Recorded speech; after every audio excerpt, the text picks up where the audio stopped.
So, Reagan will agree to a backdoor deal to sell weapons to Iran, which we had embargoed because we didn't like their government. We didn't like the Islamic State under Khomeini.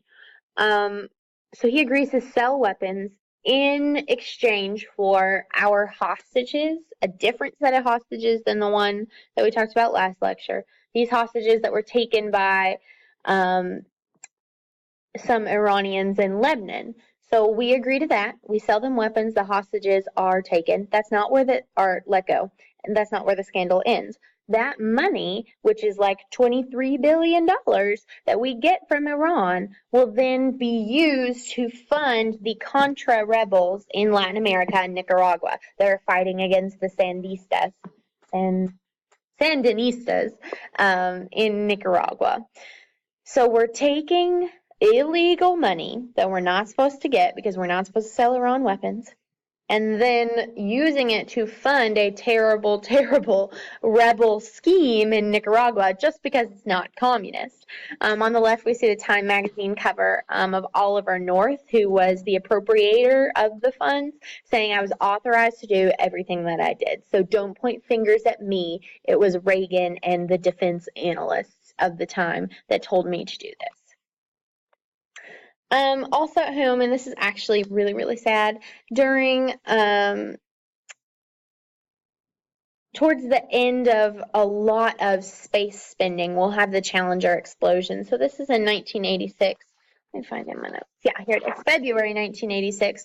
And there's an issue with their spacecraft where some of the seals, the rubber seals that kept things together, weren't properly sealed. And so wet and cold moisture got into an area of the spacecraft that wasn't supposed to, and it exploded right after taking off over America and landed in the ocean, the parts of it. And actually, some of the body parts of the 7 astronauts, including the first teacher to ever go to space, were found in among the wreckage. And if you look it up, you can actually Google the live TV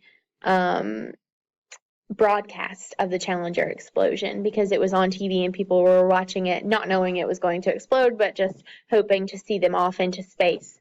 And so this hurts NASA's reputation and credibility. It reinforces doubts about the strategic defense. Oh, the SDI, the Star Wars idea that we can shoot down missiles, because if we can't even properly get a space shuttle to the moon and back, then can we truly create this umbrella of anti-missile weapons defense above the United States? So looking at Reagan as a whole, he cut taxes quite a few times, even though he had to end up raising them a little bit later. And defense spending was massive during his time period. Massive, massive defense spending. He is one of our most conservative presidents. And as such, going along with that trickle-down economics conservative theme, the U.S. will end up in a major debt during his presidency, a huge deficit, and the U.S. will become a debtor to a lot of countries in the world, just like we are today. One thing that he did do was, in his budget cuts, he did reduce the size of the government, which is another conservative ideal. But in doing so, in cutting taxes, bringing in less revenue, reducing the size of the government, he's also cutting social welfare spending that many presidents before him had fought for, because less money was available to the government. So in 1988, George H.W. Bush, his vice president for 2 terms, will be elected to the presidency. And some people will jokingly call it Reagan's 3rd term, because George H.W. Bush will be very conservative as well.